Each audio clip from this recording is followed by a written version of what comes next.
the Flexerino. Okay, big difference. One.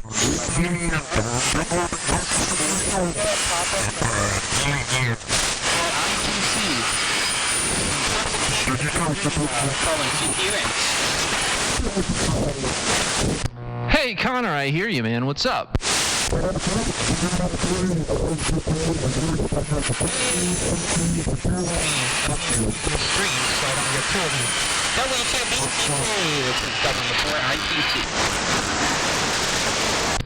Yeah, man. Sorry, the stream kept going down. Like, I could stream for maybe 2 minutes and then, crap out on me. And that's never happened before, so the only thing I changed was I had, like, one of those FT240 43 ferrite donuts that I had on my Ethernet stuff. I took it off and used it on something else and put some other ferrites on there, but, I had to...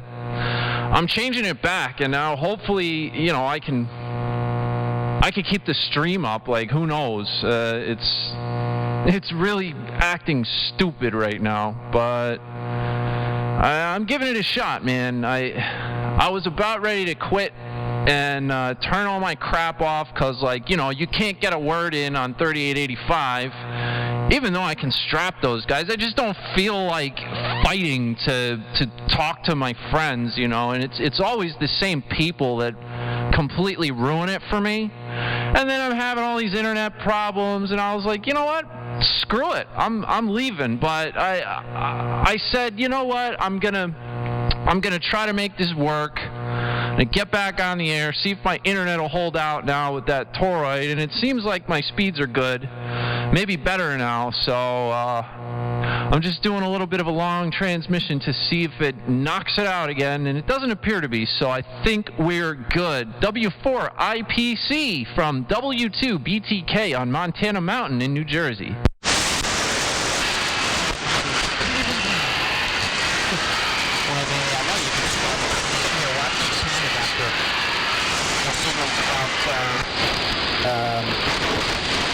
About 10 dB higher than them, and I'm sure you're not running high power, but yeah, I had to do the same thing on my Ethernet cables. For some reason, AM just loves Ethernet.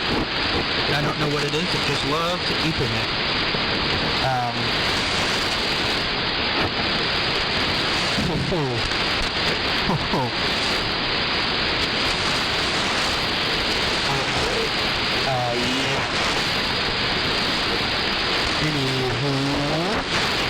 Yeah, it's, I had to put points galore on my stuff, but at least you can hear me over all those, old men. W4IPC, shut the fuck up, Yeah, well, you're right, it does love Ethernet, but I put my donut back, and it seems like all is well, so that took care of that. I'm listening super narrow right now, so, I mean, it's all good. I'm basically shutting off my lower sideband, and actually I'm listening about 5 kc on the upper sideband, so it should still sound okay, but whoever's watching, probably just you, is not going to hear my audio in full fidelity, but that's okay, because I can hear you fine, Connor. There you go. You're only 40 over estimate.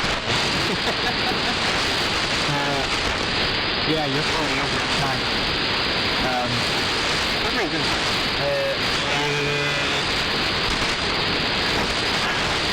I'm not going to have reverb, but I don't. 1, 2, 3. I'm not going to have reverb, but I don't think I do. Anyway, I just reviewed something on screen. Back to you, Billy. W2BTK, W4IPC. Yep. There's like a handful of people who just completely ruined the hobby for me, and, well, I won't mention any names, but I'm pretty sure you could guess. You're sounding good, though, and you'll be keying over the top of people any day. It's only a matter of time. But I'm kind of thrilled that, my stream is staying up. I've got 3200 KB up right now, my bit rate, so that's decent for my my crappy internet connection. And yeah, man, it's a struggle. There's some digital noise or some kind of crap right below this frequency that's a little hard to deal with, but you're popping up and down like James Brown, but I'm pretty much getting everything. You can see on the feed how I'm hearing you.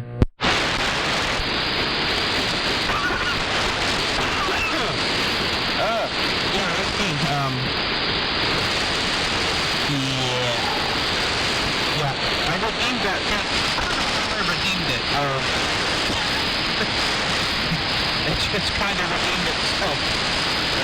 Anyway, I don't know. The people that just make, 15-minute transmissions, identifying apparently is not mandatory for them during that 15-minute transmission. And then they, once that 15 transmission is up, the next guy keys up with another 15-minute transmission, and there's no room for the little people like me. I mean, if I went to a certain frequency right now, there's no way I'd never be able to get in.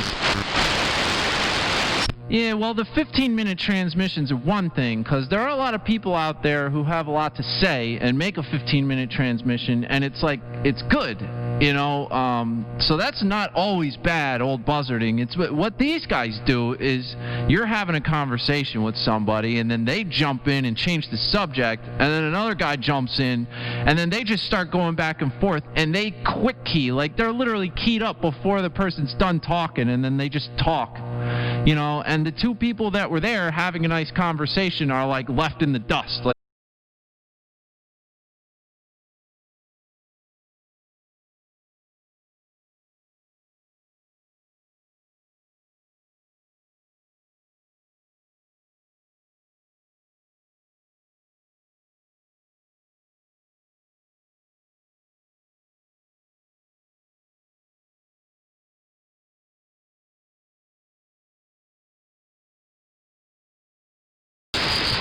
there we go. 1, 2, 3, 1, 2, 3, W4IPC. 5 kilohertz of bandwidth. Maybe that'll give me a little bit more peak envelope of power so you can actually understand. W4IPC, Chesapeake, Virginia. man, there goes the stream just dumped again. I mean, this is starting to make me mad, man. Like, I can't stream. Like, it's too crappy. I don't understand what the hell's going on here. It's that 300-watt carrier, man, I'm telling you. Even my 20-watt carrier, the internet without... I mean, I have... On my Ethernet port, I have at least 20 beads on... beads. 20 beads on each core. On each Ethernet core, because for whatever reason... AM really gets into it.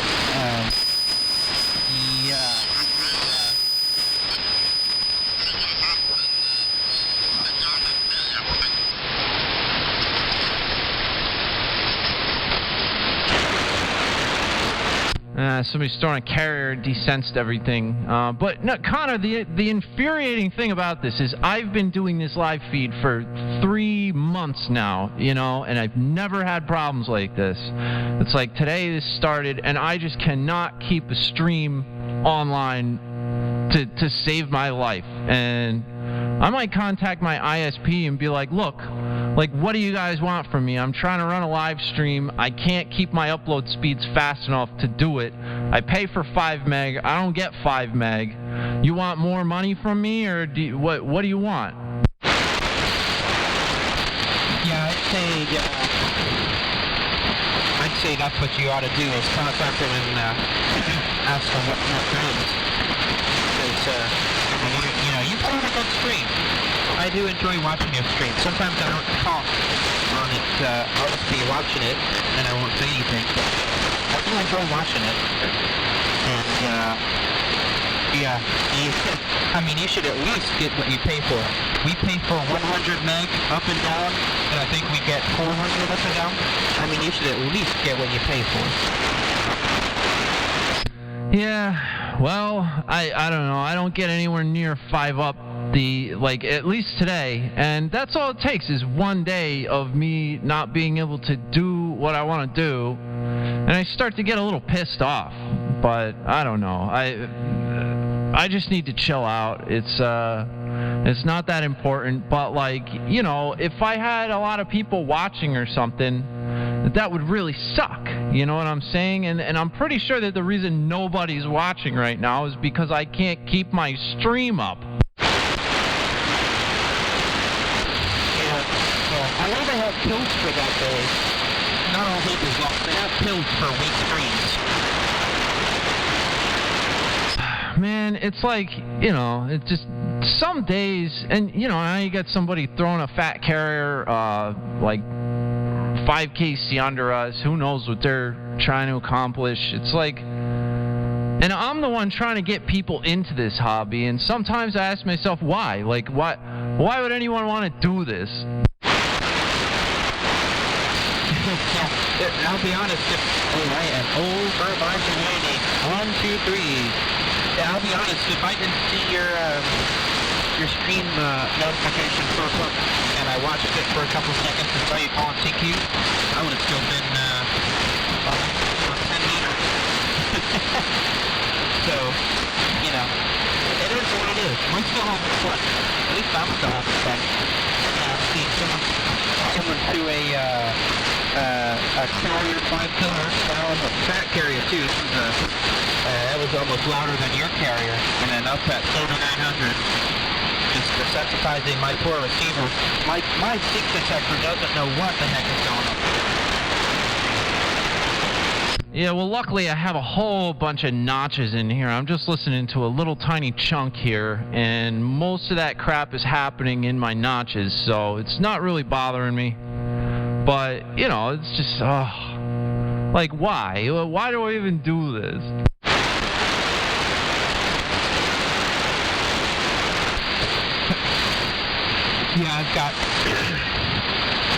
I've got my TNFs set up on the Flex. I've got, 3880 is where one is pretty constantly, because 3880 has always got crap on it that no one turns over. And I got notches all over the place with this thing, which is good that I can do. I can't do that.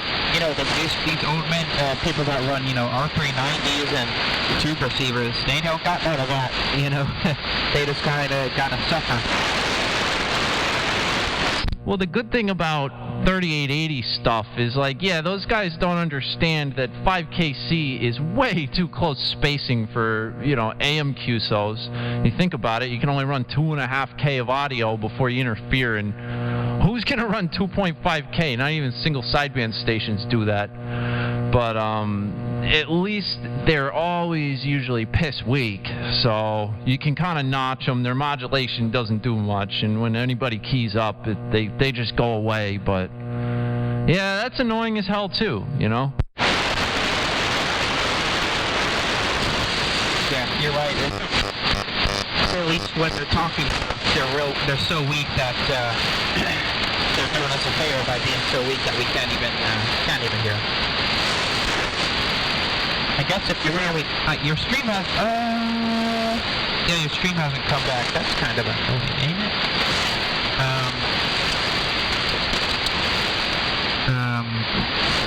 I guess if you're hearing me, how is my DO? I've been working on it. W4IPC. You sound good, and the signal is good too. I mean, you're pretty strong here, Connor. And the stream should be up. It's telling me that it's up. Bob's in the chat.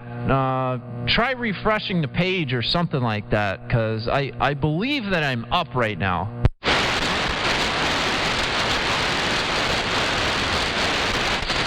Okay, yeah, it's up. I have to redo it.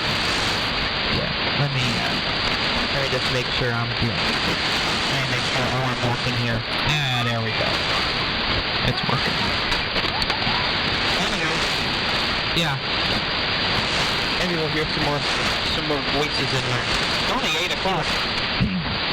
So I'll give you a good buzzer transmission. So, what I was doing today, I did a mobile installation on my vehicle.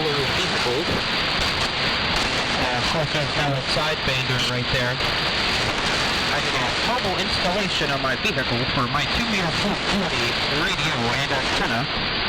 And it appeases my father because for some reason he thinks my vehicle is his vehicle. W2BTK, this is W4BTK.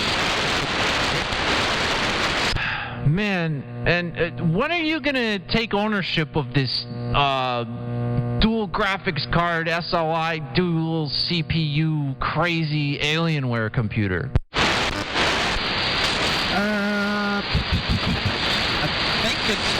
I think it's set to go. I think it's set to deliver on Thursday. Yeah, I think it's set to deliver on Thursday. Man, that thing is gonna be wicked. Like, that's insane. Dual 2080 Ti's, what CPUs are you using, and what the hell kind of motherboard do you have? Like a server motherboard that you could put 2 CPUs in? Yeah, I spec'd it with a server motherboard. It actually has 4 CPU slots, but high average. Yeah, it's got 4 CPU slots, and it's got 2. I spec'd with 2 i7 7700K processors, which it's all going to get overclocked once it gets here. So, but yeah, it'll be a heck of a computer. It'll be used for cryptocurrency mining. For my live streams, I don't know if you've seen it, but I live stream on YouTube, Twitch, and Facebook all at once, usually, and I'll be operating from these big remote stations I have. You know, I'll operate from New York, I'll operate from Maine, I'll operate from Haiti, all sorts of fun stuff, and I live stream it. You know, all the big CW sideband, and even a little bit of digital W4IPC. Dang, man. Dual i7s, that's badass. And I haven't caught your stream when you're live, but I've seen videos of your stream. Excuse me, I guess you don't do it that often. But dude, that's really cool. That's a nutty ass computer. Like, I don't even know anyone with anything like that. It makes my Ryzen 7 3700 and 2060 Super look like a joke. Well, really? Now you do need someone. Yeah, I check your comment regularly, but yeah, lately propagation hasn't been good, so I haven't been on really actually thinking about it. Let me get on Haiti and see if I can't hear myself. Just a 2 meters, 80 meters, 30 age, 3895. Let's see if I can hear. Let's see if the app is okay. Is that the phone? Yeah, oh well. Well, yeah, I stream from Haiti.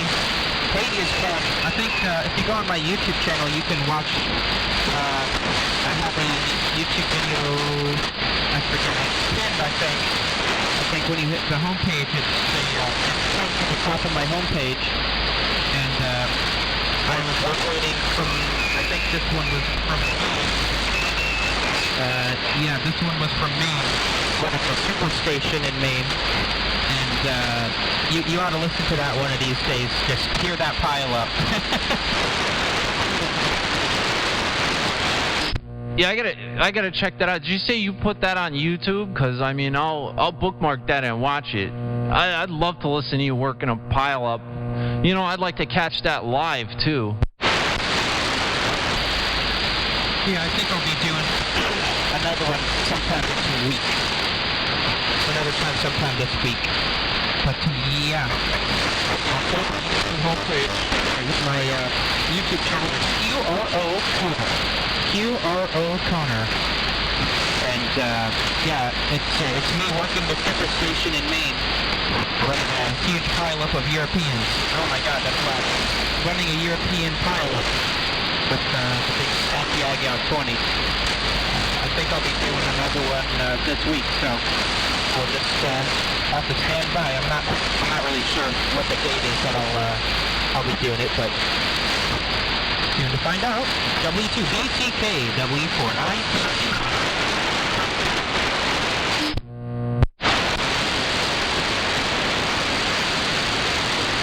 There's a carrier in there, but I can't hear anything. Yeah, just send me a text or something when you're gonna do that.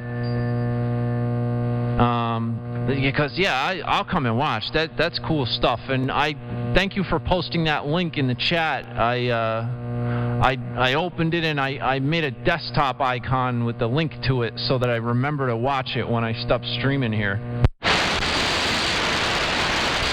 Yeah, it's an amazing video. I'm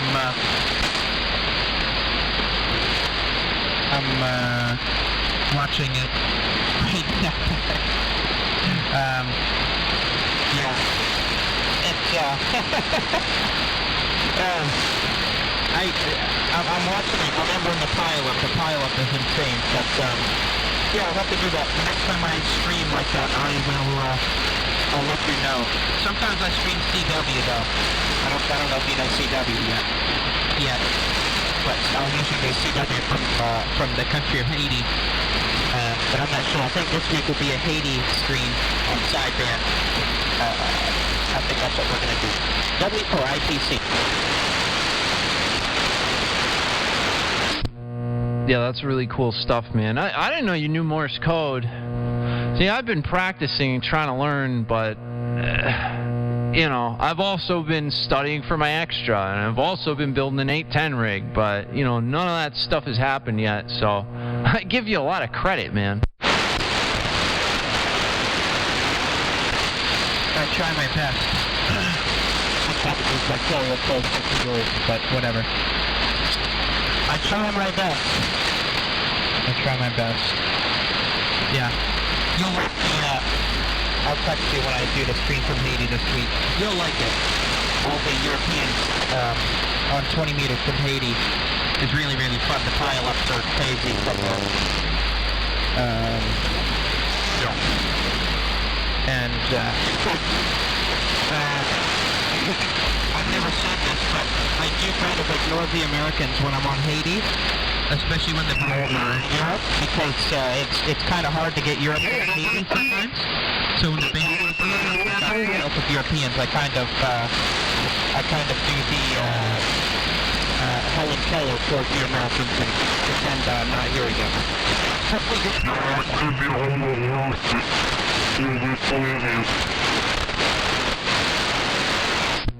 Yeah, there was there's a single sideband station in there that completely took you out there, Connor, with QRM. Not sure if I mean, they're probably not used to somebody using AM here, but the frequency was clear when I started talking here, so the frequency's in use. I would appreciate it if you slid up or down out of our passband. That would be great. Talking to a weak station here. Connor W4IPC, an 18-year-old excellent ham radio operator who wins contests and operates remote from Haiti. So I'd like to hear what he's saying, and it's not going to be possible if there's single sideband QRM in the passband. I have it narrowed up enough as it is. You know, it's already kind of rough. So I'd appreciate it if you guys would just let us talk. I know that a lot of people hate AM and you key up and want to prove a point, but just maybe we can all get along tonight. This is W2BTK on a crowded band, trying to work Connor.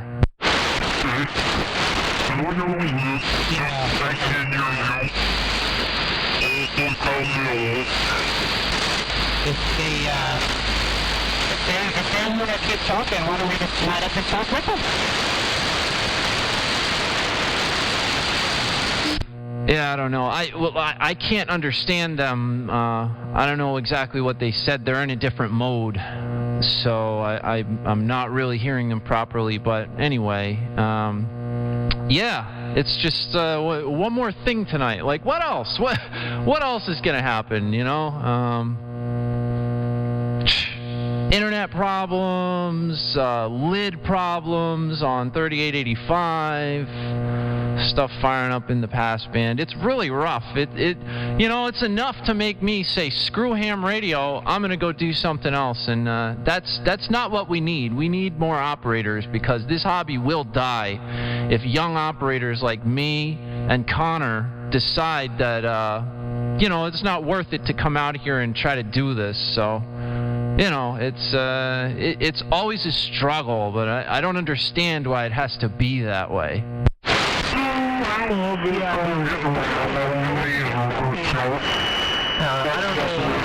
These stations on 3890, the frequency was clear. We are talking on 3885. Really appreciate it if they could move their way to class. I can feel having a clear phone.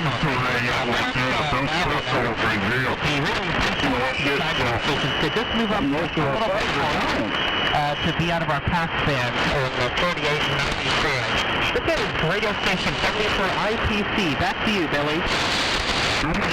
Yeah, I was hearing you okay through all that crap. I saw you slid up there. I'm just going to stay right here because I've been here talking for like a little while now, and I'm just going to hold the frequency. So it's a shame that it's got to be that way. Anyway, Connor, what else is going on? W2BTK on Montana Mountain. Yeah, I just maybe they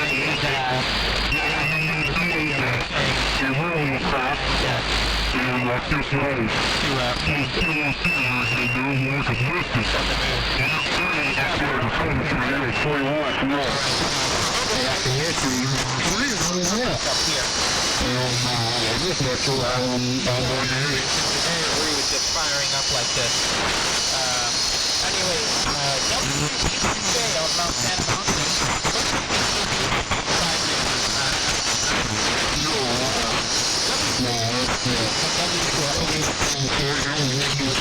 Yeah, Connor, it would help me out if you slid back down to 3895, because I'm not able to notch or do anything when you're up there right in the middle of that. 3885 and 3875 in that range is for general.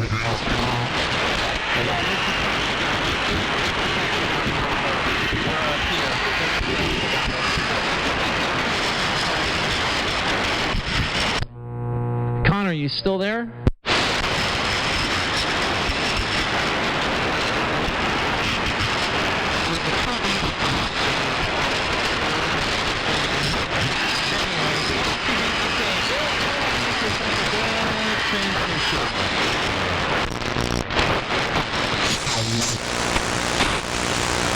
Yeah, Connor, with the digital noise that's below us and the guy that's QRMing us above us, I'm really not able to pull you out anymore.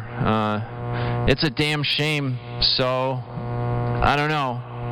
Look at that. You've got an 18-year-old kid and another young kid trying to have a QSO here, and they're unable to do it. Somebody wants to QRM, so screw it. I mean, I'll get off the radio. Is that what you guys want? I guess that's what you get. So congratulations, you run a couple young ham operators off the air. Go pat yourself on the back. This is W2BTK.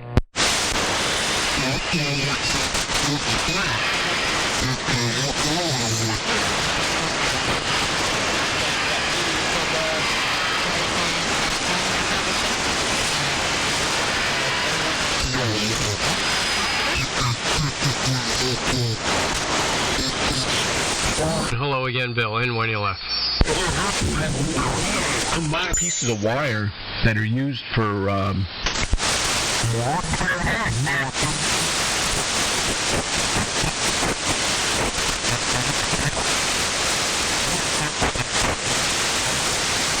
strand wire, very thin, and it actually has one into it. W200. There, you might have heard about it. Some folks use it on amateur radio. However, its primary purpose is for low-power AM, LPAM, because it's a multi-band processor, which is a little overkill for voice. Yes, indeed. I have heard of it. I've never seen one.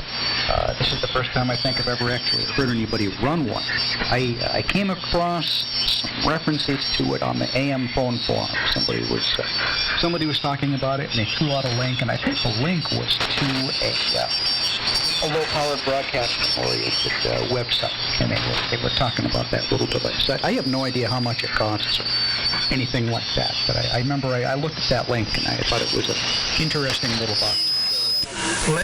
Yeah, the link went to hobbybroadcasters.net, which is a Part 15 website. You know, the hobby broadcasters who operate at 1/10 of a watt input power, and that's the market that the processor is designed for. But I ended up getting one for the weekend, basically, just to try out and write a review on it, which I sent to the designer this morning. I mean, I was very happy with it. I said, you know, you did a good job. I had a couple of questions about it, which he answered, and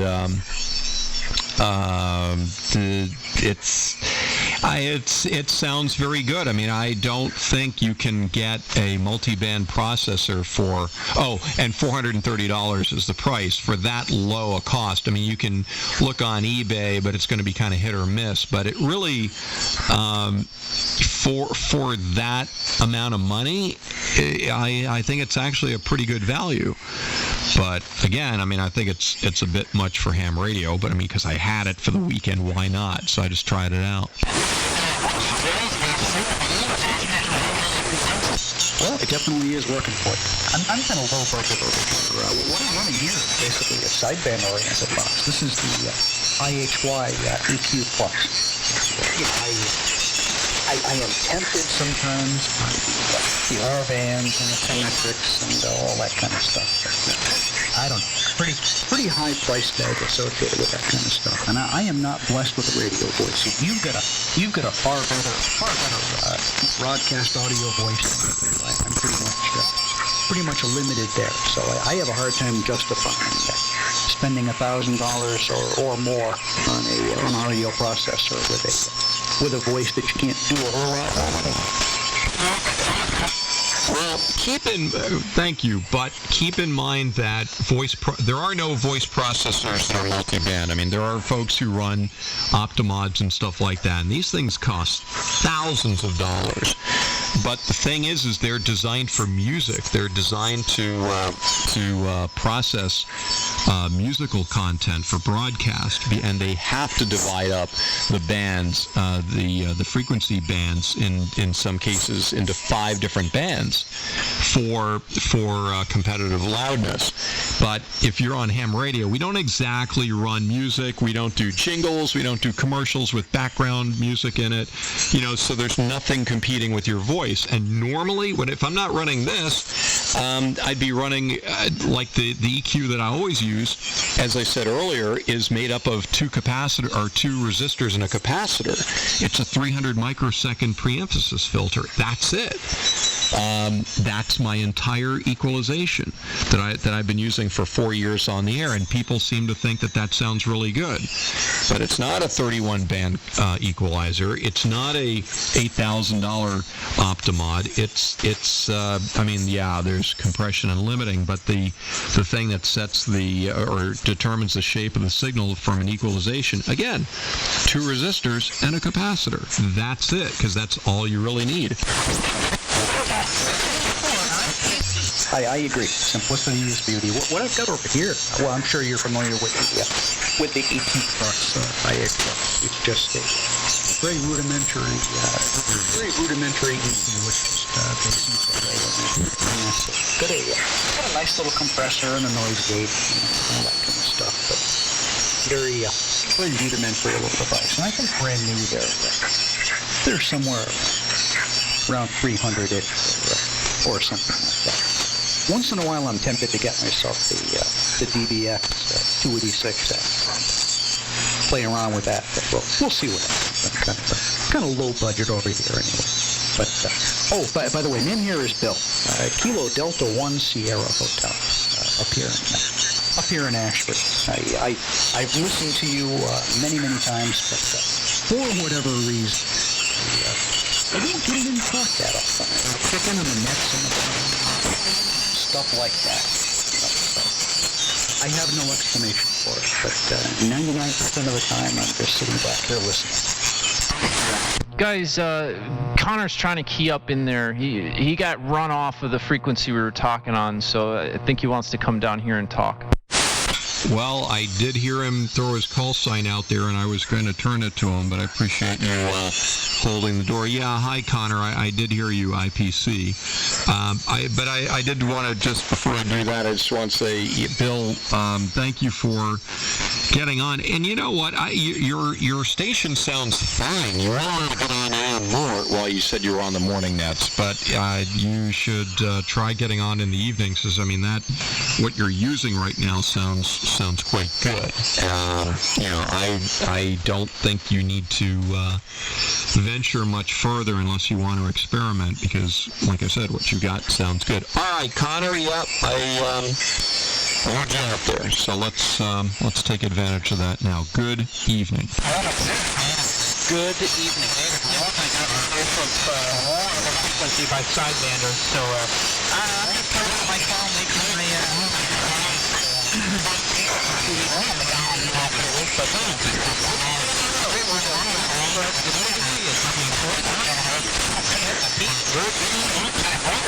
Hey, by the way, Connor, did you get another amplifier? Because I know you had one, and then something happened to it, and then someone said you were getting another one. Or what's the latest on all that?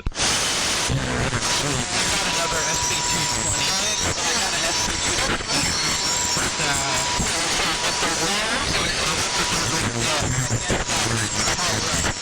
someone works on it and try it for the it doesn't work right now. Hopefully in a couple of minutes it will. Oh my God, your luck with amplifiers is not great. No, it's not.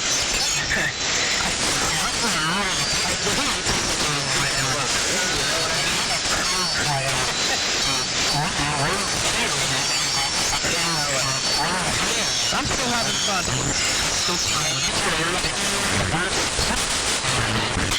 All right, well, I mean, good luck with that. I hope it doesn't take 2 months to get your new amplifier working, or at least you can get your old amplifier working or something. But anyway, guys, I have to take this phone call. I will probably be back in like 2 minutes. I don't think it's going to be very long, but I do need to take it, so I'll be right back. N1 BCG. And N1LF. Yeah, Clark, you're on the phone there, so.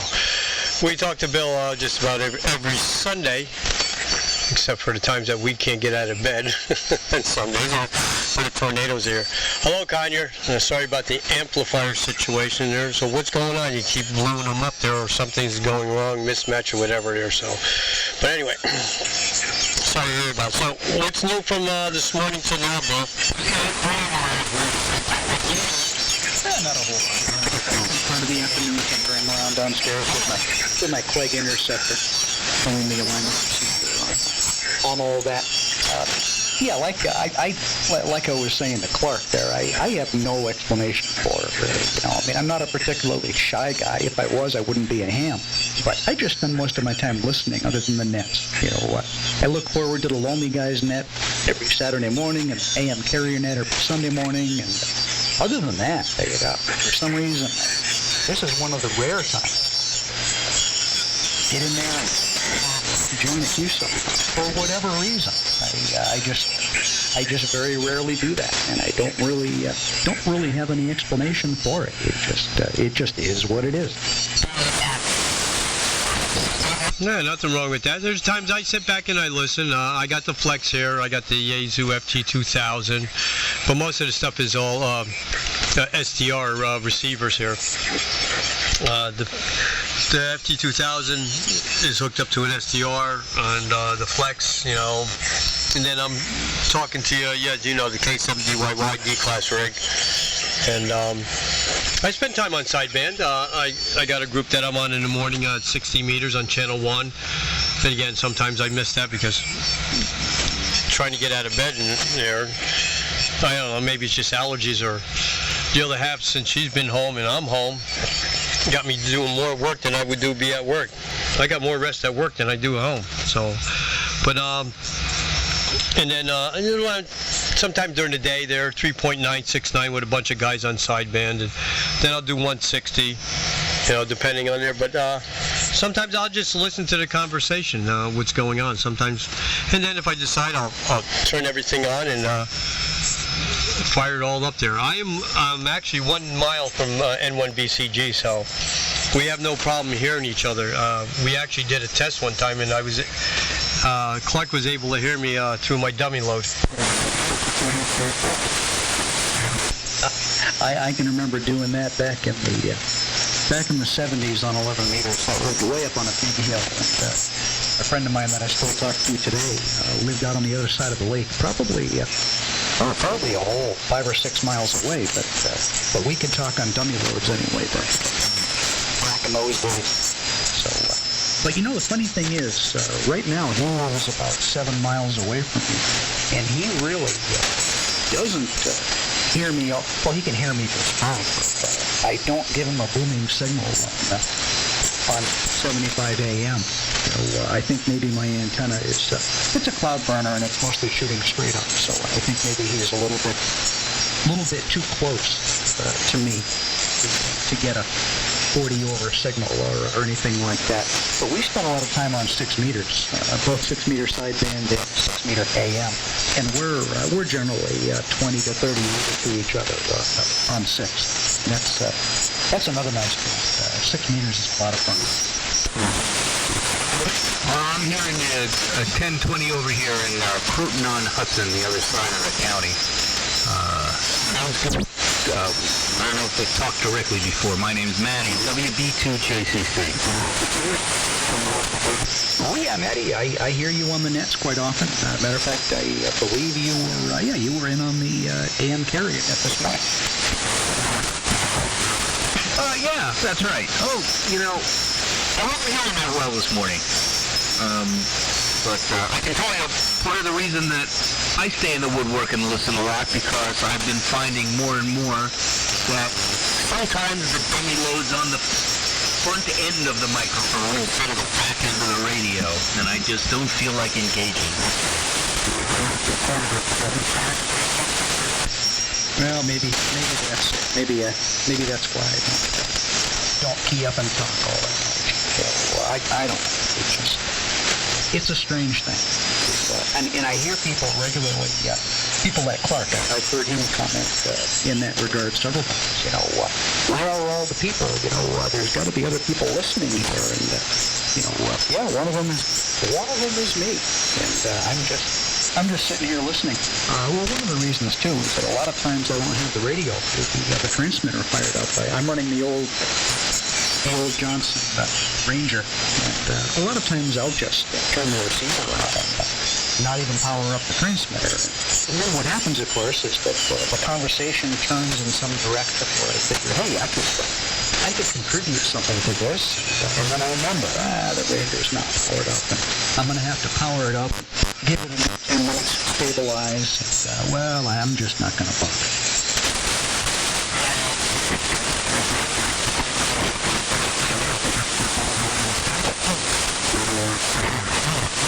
Hello, Maddie.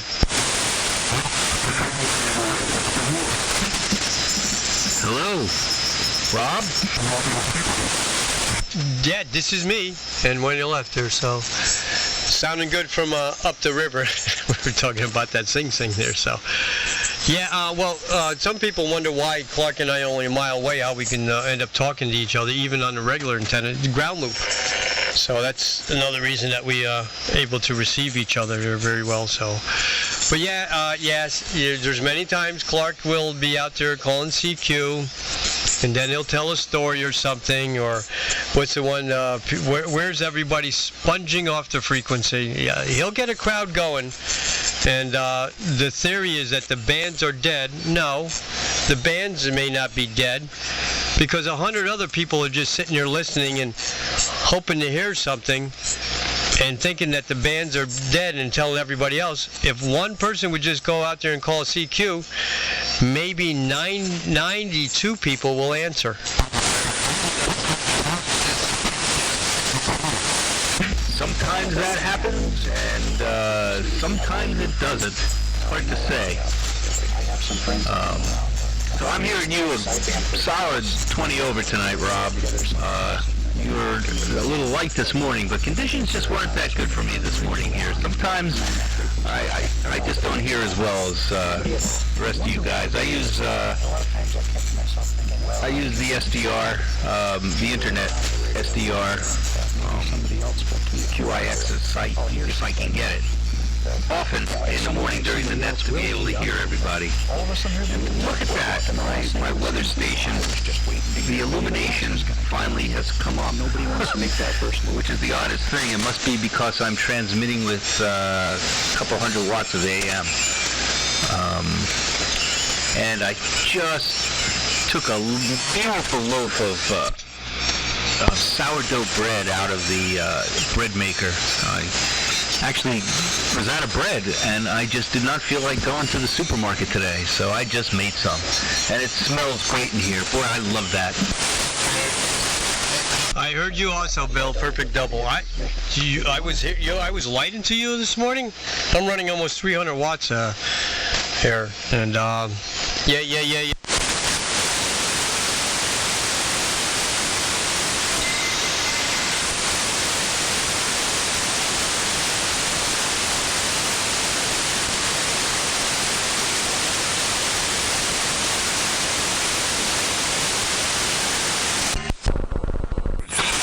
I'm gonna go try to get my train of thought straightened out. So that's I'm on the 12-step program now, and we have been for years there. So we're gonna make the 12 steps over to the refrigerator and grab a cold one. In the meantime, N1LF.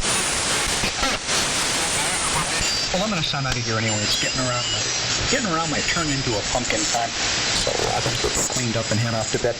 Good evening, everybody. I'm glad I decided to jump in once in a while for a change, because I don't usually do that. So maybe I'll make it a point to do that more often. Anyway, 7-3, everybody, and good evening.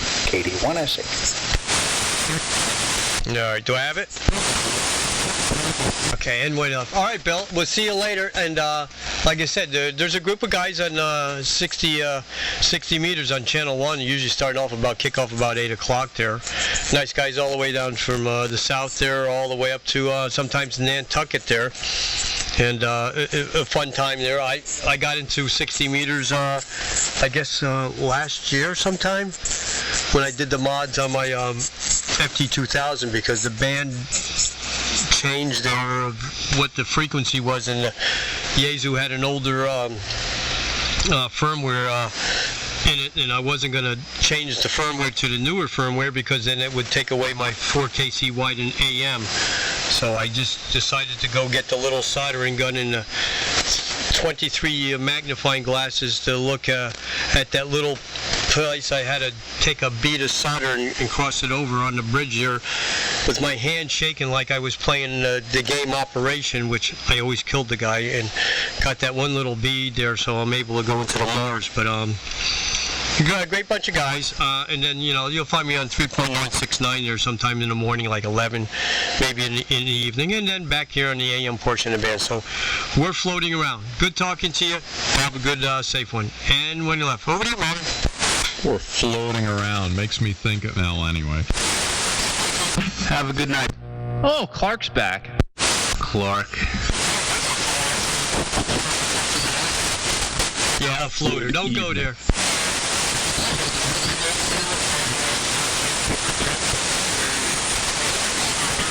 Tango 1 Yankee Alpha, T1 Yaya. Wow. And hi to KB8SMU Sorry, I know you were chiming in about something from a long time ago, but I just saw your post on the web SDR.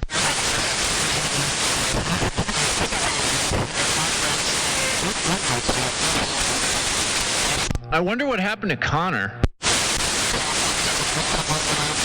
He got lost in the sauce. Well, I'm on the other frequency. He said he got run off by sidebanders. Dropping anybody. Oh, damn, Connor. Now he's back with a signal. And yeah, we were on 3895. It was nice and clear up there. I was just waiting and waiting. I was in QSO on 3885, and a couple people came in, and I just kept waiting and waiting and waiting, but they kept quick keying, and I realized that I was never going to get a word in, so I fired up on 3895. I talked to Connor for about 15 minutes, and then some slot buckets came in, and well, they were just taking them out. And so we had to end our QSO. They ran a couple of, an 18-year-old aspiring ham radio operator and another young guy completely off of the air. And, yeah, that's not that cool. And then I heard Connor come down here to 3885 and key up, but then kind of the same thing happened like why we left before. And I think he's on like 40 meters now, but that might have been him. I'm not too sure.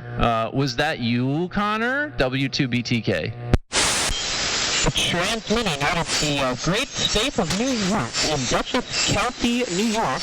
This is the amateur radio station W4IPC. Yes, Billy, you are 50 over S9 in Dutchess County, New York. Where in Dutchess County, Connor? Eastern New York. His name's Connor, not Conyer. Sorry. Thank you, Bill. Yeah, I know where that's. Where in Dutchess County? We're off Route 22. Blueberry. All right. Do you know where Armenia is? Vaguely. Four Brothers Pizzas? Armenia's in my friend's remote station. I just know stuff he's in relation to his station. No, never mind. He's down south. He's using a remote station up in New York. Oh, okay. Never mind. Let me go get my beer like I was supposed to be doing. I gotta need my Johnny Walker. And you're strapping, Connor. Something, Connor, when you showed up on 3885 just before I picked you up, how many times did you throw out your call sign? Quite a few. Are you serious? So when I was talking to that guy, Bill, you were throwing your call sign out during that QSO? Well, not during it. I'm sorry, one more time? I said, well, not during it, when you guys were unkeying. All right, well, then I apologize. I didn't hear you. I heard you. The only time I heard your call sign was right before Billy got on and said, Connor's trying to get in on your QSO. But I was going to turn it over to you. But that was the only time that I heard you. Well, I'm not surprised you didn't hear me. I mean, I'm pissed freaking weak. I'm lucky I have this friend in New York that lets me use this station. And my God, do I have a signal on Billy's live stream. Let me see, what is my dead key? Well, we get about 120 watts of carrier, about 700, 800 watts peak output power. Peak envelope power, actually. But, yeah, this is the station up in New York. So, I guess you can hear me now, Clark. This is W4IPC. Yes, I do hear you. But now, why do you think it's going to take months to have the second amplifier fixed? Because I don't know anybody that can help me. Where did you get it? I picked it up from a guy who died. So he's not going to help you. Okay. Jeez, he was so blunt about that. He might, but I don't know if he's going to be too much help. Kanye, what's your location actually where your amp is physically at this time? Chesapeake, Virginia, on the North Carolina-Virginia border, on the southeastern corner of the state. why do you keep calling him Kanye? Like, have a little respect for the kid. His name is Connor. Conversion, W2BTK, who works on amplifiers and is very good. What type of amplifier is it? It's an SB220. Heathkit SB220.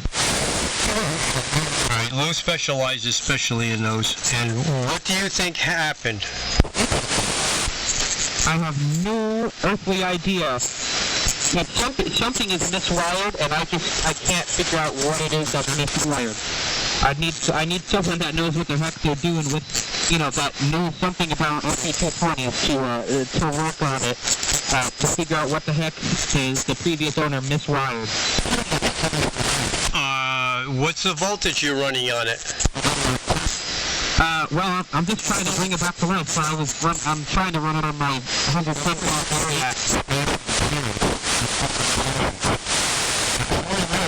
Okay, like I said, if you were closer here, we got a guy in Danbury, Connecticut.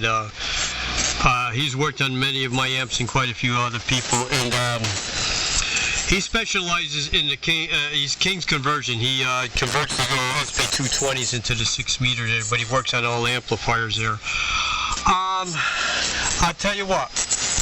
Look up King's conversion on the internet. Get his email him that you have a 220 and you're having problems with it. See if you can do any kind of back and forth there, if maybe he can give you kind of ideas there, or if you want to actually pack it up and ship it out to him.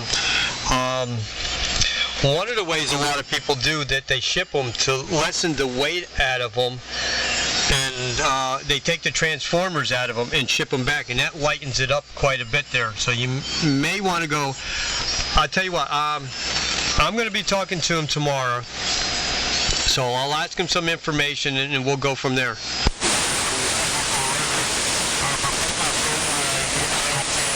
And change your blinker fluid. Sure will. There you go. Yeah. Billy, would that be the left blinker or the right blinker fluid? I'm tired of being this week. W4IPC in Eastern New York. Listen, Alf, I'm not going to talk to you until you stop stepping on Connor and say his name right. Okay, excuse me. Left blinker or right blinker in the breaker fluid? The blinker fluid, whatever you want to change. Good, he's not talking to me. There you go. Now how to silence the guy now. And when he left. He ain't silencing me. You could try all day, but I got a foot pedal here, and when I step on it, people tend to hear me. W2BTK on Montana Mountain in New Jersey. Is this 11 meters, Cameraman? Absolutely, man. It's turning into it. I mean, like, I got on here, I got ran off by some lids, so I went to another frequency, and I got ran off by some slot buckets. It's like, it's stupid, and I'm the one recommending this hobby to young people, and I'm starting to have, like, trouble, doing that in good conscience, because, honestly, it's kind of a cesspool, and I really, really mean that. W2BTK. You sound good here in Bethlehem, Pennsylvania. No problem there.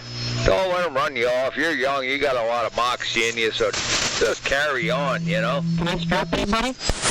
Yeah. No, Connor, you're strapping as hell. And N3JUH. I heard it all because you said it all. Remember that one? W2BTK. Hello, Billy. Hey, Brian, what's going on? I'm able to be louder than anybody. I'm only running 100 watts of stereo. Connor, Billy. This is a phased array, though. Yeah. What's your name? You know you're Brian. I think that was your voice I heard. Yeah, hello, Connor. How are you? I'm hanging in. How are you? Hanging in there.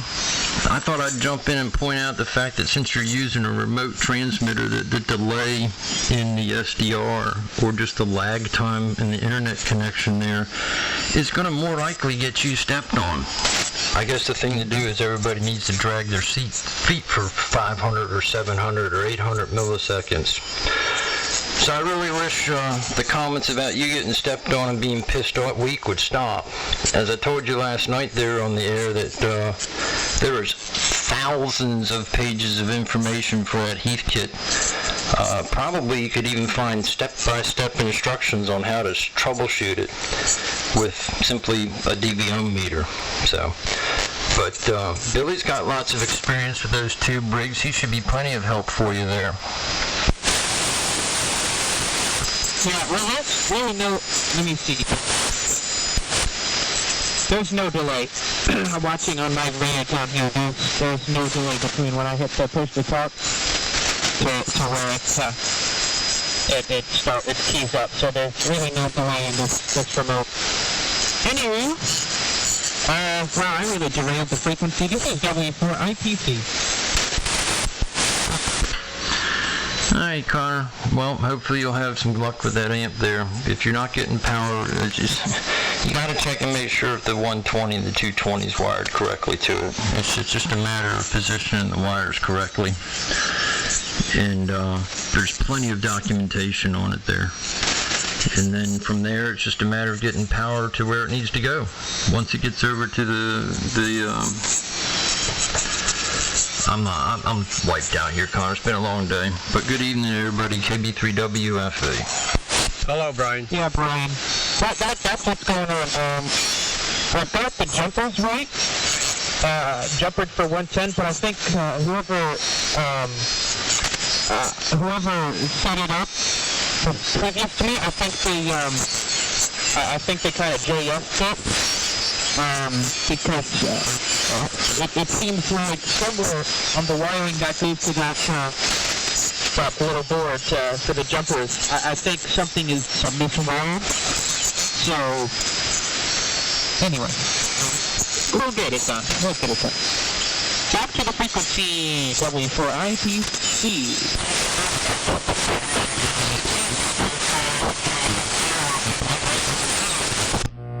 My cat says hi, Connor. Radio here in Bethlehem, Pennsylvania.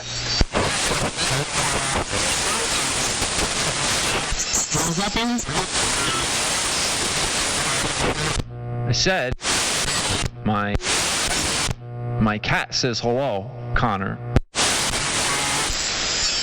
Well, I saw your kitty on the kitty cam on the Twitch channel. Who doesn't like a good kitty cam? Kitty cam is pretty popular. I used to have a dedicated kitty cam, which I might actually set up again. Now that I have this capture card that is really no good for what I wanted to use it for, I can use it to get another cam up.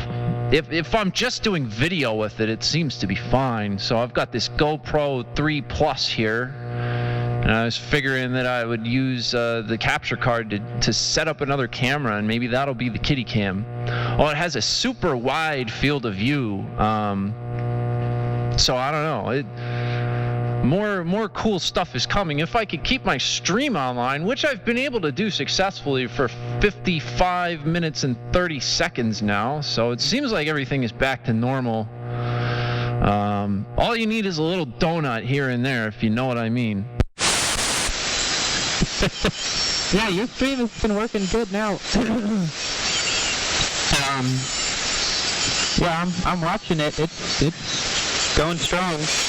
I tell you to put a camera for your amplifier tube cam, but there won't be much to see. Yeah, that was another consideration of mine, which, that would honestly be a good thing because I can keep an eye on the metering and the exhaust temp.